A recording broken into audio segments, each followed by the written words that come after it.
Good morning বন্ধুরা, শুভ সকাল। কেমন আছো তোমরা সবাই? আশা করছি সবাই ভালো আছো, সুস্থ আছো। তোমাদের ভালোবাসা আশীর্বাদে আমিও ভালো আছি। তো আজকে আমি এই যে তোমাদের সঙ্গে শেয়ার করব ছাঁচ পিঠা আর ভিজে পিঠার রেসিপি। তো এখানে দেখতে পাচ্ছ একটা নারকেল নিয়ে চলে এসেছি ছাদে, আর এই নারকেলটাকে আমি ভেঙে কুড়িয়ে নেব। আমার একটা বান্ধবী, মানে ইউটিউব থেকেই পরিচয়, নামটা আমি অবশ্যই নেব, পলাশী। আমি তাকে বলেছিলাম একদিন ফোনে যে আমি পিঠে বানাই চালের গুঁড়ি করে বাড়িতে। তো বলেছিল যে মিক্সিতে চালের গুঁড়ি করে পিঠে বানালে কেন জানি ওর পিঠেটা ভালো হয় না। তো আমি বলেছিলাম না, আমি তো বানাই, আমার তো একদম পারফেক্ট হয়। তো বলেছিল যদি বানাও তাহলে অবশ্যই শেয়ার করো। তো তখন তো আমি পিঠেটা শেয়ার করতে পারিনি। তো যেহেতু বাবার বাড়ি এসেছি আর এখানে বানানো হচ্ছে, তো আমি অবশ্যই তার সঙ্গে শেয়ার করতে চাই। তো দেখতে পাচ্ছ এখানে নিয়ে নিয়েছি 1.5 বাটি পরিমাণে চালের গুঁড়ি। এটা পিওর চালের গুঁড়ি, বাড়ি করেছি মিক্সার গ্রাইন্ডারে। আর এখানে স্বাদ মতো দিয়ে দিয়েছি লবণ। এখানে চালের গুঁড়ির মধ্যে লবণটা দিয়ে আমি ভালো করে মিক্স করে নিচ্ছি। আর এখানে দেখতে পাচ্ছ যে বাটিতে আমি জল দিচ্ছি, আমি এই বাটিরই 1.5 বাটি মতো চালের গুঁড়ি নিয়েছি। আর এখানে দেখতে পাচ্ছ জলটা কিন্তু বেশি গরম না, মানে আঙুল চুবানো যাবে তেমন একটা গরম, লুকওয়ার্ম ওয়াটার যেটাকে বলা হয় সেটাই। বেশি গরম জল দিলে পিঠেটা হয় ঠিকই, কিন্তু ওই যে একদম নরম পিঠে হয়, আর নরম পিঠে খেতে তো একদমই ভালো লাগে না। তো এখানে অল্প অল্প করে জল দিয়ে আমি এখানে চালের গুঁড়িটাকে মেখে নিচ্ছি। পিঠে বানানোটা বেশ কঠিন, তাই না? কিন্তু যদি আমরা প্রসেসটা জানি তাহলে একদমই কঠিন লাগে না। তো আমারও পিঠে বানানোটা আমার মার কাছ থেকেই শেখা।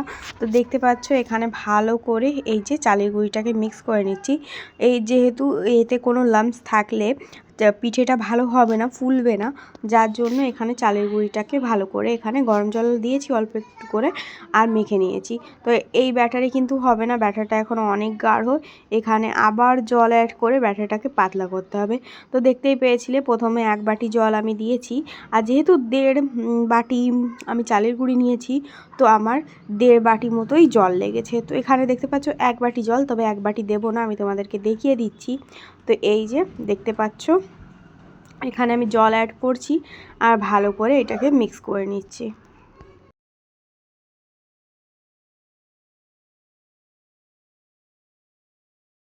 তো এই দেখতেই পাচ্ছ বন্ধুরা, বাস আর জল লাগবে না, আমাদের ব্যাটারটা একদম গুলা কমপ্লিট। 1.5 বাটি চালের গুঁড়ির জন্য 1.5 বাটি জল লেগেছে। আমার কাছে তো এই ছাঁচ পিঠে বা সরা পিঠে খেতে খুবই ভালো লাগে, আর সরা পিঠের সাথে যদি মাংস হয় তাহলে তো কোনো কথাই হবে না। তবে আজকে মাংস দিয়ে পিঠে খাওয়া হবে না, আজকে মা এটা দুধ দিয়ে ভিজাবে, যার জন্য আজকে মাংস আনা হয়নি। তো এখানে দেখতে পাচ্ছ ব্যাটারটা আমাদের কেমন গুলা হয়। বিয়ের পর যখন আমি প্রথমবার পিঠে বানিয়েছিলাম, তখন আমার মা আমাকে একটা আইডিয়া দিয়ে দিয়েছিল যে চালের গুঁড়িটা যখন গুলা হবে, ব্যাটারটা যখন তৈরি করা হবে, হাতাতে এরকম উঠিয়ে ঢেলে দেখবে, যখন 8টার থেকে 12টা এরকম বুটবুটি উঠবে, তখন ভাববে যে ব্যাটারটা একদম ঠিক হয়েছে। আর এই যে দেখতে পাচ্ছ হাতায় করেও মা দেখিয়ে দিয়েছে। আর এই যে জলের বাটি, আমি কিন্তু একটুও বেশি জল অ্যাড করিনি, ওই যেটুকু জল তোমাদের বলেছি যেটুক পরিমাণে চালের গুঁড়ি সেম সেটুক পরিমাণেই আমি এখানে জল অ্যাড করেছি। এখন গুলাটা গুলা হয়ে গেছে পিঠের, এখন আমি এখানে দিয়ে দেব কুড়ানো নারকেল। অবশ্যই যখন চালের গুঁড়িটা গুলা হয়ে যাবে তারপর নারকেল অ্যাড করতে হবে। প্রথমে নারকেল অ্যাড করে দিলে ওই যে তোমরাও গুলাটা ভালো করে গুলতে পারবে না। দেখো সবাই কিন্তু আলাদা আলাদা ধরনের পিঠে বানায়, আলাদা আলাদা প্রসেসে পিঠে বানায়। তো আমি যে প্রসেসে পিঠে বানাই সেটাই তোমাদের সঙ্গে শেয়ার করছি। আর এখানে দেখতে পাচ্ছ দুধ, এখানে দুধ জাল দিয়ে নিচ্ছে মা। বলেছি ওই যে তোমাদেরকে কি পিঠে পুলিটা ভিজানো হবে। তো এখানে দুধ দিয়ে দিয়েছে আর দিয়ে দিচ্ছে তেজপাতা। আর এখন দিয়ে দেবে পরিমাণ মতো চিনি, যে যেরকম মিষ্টি খায় সে সেরকম চিনি অ্যাড করবে।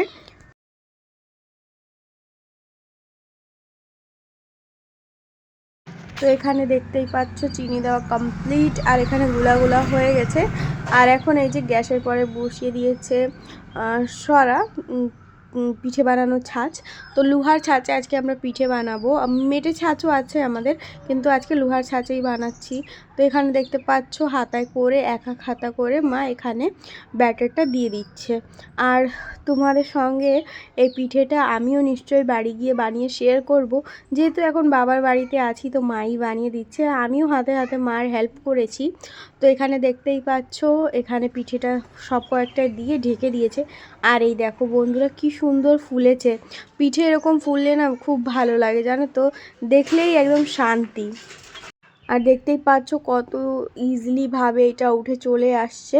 তো এখানে দেখতেই পাচ্ছ সব কয়েকটা পিঠে আমাদের খুব সুন্দর ফুলেছে। আর এরকম ফুলকো ফুলকো পিঠে খেতে বেশ ভালো লাগে, তাই না? তো এই যে এক এক করে মা এখানে সব উঠিয়ে নিচ্ছে। আর আমি তোমাদের সেকেন্ড ব্যাচও বানিয়ে দেখাবো। এক ব্যাচই মা বানিয়েছিল, তারপর যে কয় ব্যাচ হয়েছে আমি বানিয়েছি। মা ঘরের অন্য অন্য কাজ করতে চলে গেছে। তো এইদিকে দেখতে পাচ্ছ মা সব কয়েকটা পিঠে উঠিয়ে নিয়েছে আর এখন বানাবো আমি। আর এই পিঠে জানো তো যখন ফুলকো ফুলকো পিঠে ওঠে না, দেখলে যে কি ভালো লাগে আমি তোমাদের মানে বলে বোঝাতে পারবো না। তো এখানে দেখতে পাচ্ছ এক এক হাতা ব্যাটার নিয়ে আমিও সব কয়েকটা দিয়ে দিচ্ছি। বাইরের থেকে আসা নয়েজগুলোকে প্লিজ ইগনোর করো, যেহেতু একদম মেন রাস্তার পাশে আমার বাবার বাড়ি আর আমি বারান্দায় বসে ভিডিওটা এডিট করছি। আর রাস্তা দিয়ে গাড়ি যাচ্ছে যার জন্য একটু নয়েজ তোমরা পাচ্ছ, তো প্লিজ ওইটাকে ইগনোর করো। তো এখানে দেখতে পাচ্ছ সব কয়েকটা বেটার দিয়ে দিয়েছি। আর দেখো দেওয়ার পরে যখন দেখা যায় না এরকম গুটি গুটি হয়েছে বুটবুটির মতো, তখন বুঝবে যে পিঠেটা আমাদের একদম ভালো হতে চলেছে। তো এখানে দেখতে পাচ্ছ এই যে উঠিয়ে নিয়েছি। আর দেখো এইটাও কি সুন্দর ফুলকো ফুলকো পিঠে হয়েছে আমাদের, আর খেতেও খুব দুর্দান্ত হয়েছিল। তোমরা প্লিজ আমার এই প্রসেসে একবার পিঠে বানিয়ে দেখো, আশা করছি তোমাদের পিঠেগুলোও ভালো হবে। তো এখানে দেখতে পাচ্ছ সব কয়েকটা পিঠে আমি উঠিয়ে নিচ্ছি। আর বন্ধুরা আমার এই ভিডিও তোমাদের কেমন লেগেছে অবশ্যই কমেন্ট করে আমাকে জানিও। আর যদি আমার ভিডিওটা একটু তোমাদের ভালো লেগে থাকে তাহলে প্লিজ লাইক কমেন্ট শেয়ার করো। আর আমার চ্যানেলে নতুন থাকলে প্লিজ বন্ধু হয়ে আমার পাশে থেকে যেও। তো বেশ অনেক কয়েকটাই পিঠে বানিয়ে নিয়েছি। আর এই যে গরম গরম দুধ, ওই যে চিনি আর তেজপাতা দিয়ে জাল দিয়ে রেখেছিলাম, ওখানে আমি এই যে ভিজিয়ে দিচ্ছি। আর এই যে সব কয়েকটা পিঠে ভিজানো হয়ে গেলে উপর থেকে দিয়ে দেবো নারকেল কুড়া। নারকেল দিলে পর না বেশ একটা ভালো লাগে খেতে, জানো তো। পার্সোনালি আমার তো খুবই ভালো লাগে, কার কেমন লাগে জানি না। তো এখানে আমার তো খুবই ভালো লাগে। তো দিয়ে এই যে নাড়িয়ে নিচ্ছি, একটু ডুবিয়ে দিলাম পিঠেগুলো। আর এইটা ঢেকে রেখে দেবো ওভারনাইট। রাতভর পিঠে ভিজলে পর পিঠে পুলির স্বাদ তো বন্ধুরা সকালে। এই বছর পৌষ সংক্রান্তিতেও আমি অনেক কয়রকমই পিঠে বানিয়েছিলাম। আর পলাশিকে বলেছিলাম যে আমি অবশ্যই শেয়ার করব। তো সংসারের কিছু কারণের জন্য আমি ভিডিওগুলো শেয়ার করতে পারিনি। তো আশা করছি পলাশি তুমি এই ভিডিওটা দেখেছো আর একটু হলেও তোমার হেল্প হয়েছে আমার এই ভিডিওতে। আর যদি তুমি এই ভিডিওটা দেখে থাকো তাহলে প্লিজ একটা কমেন্ট করো। আর বন্ধুরা আজকের মতন আমি ভিডিওটা এখানেই শেষ করছি। আমার এই পিঠে পুলির ভিডিওটা তোমাদের কেমন লেগেছে তোমরা অবশ্যই আমাকে কমেন্ট করে জানিও।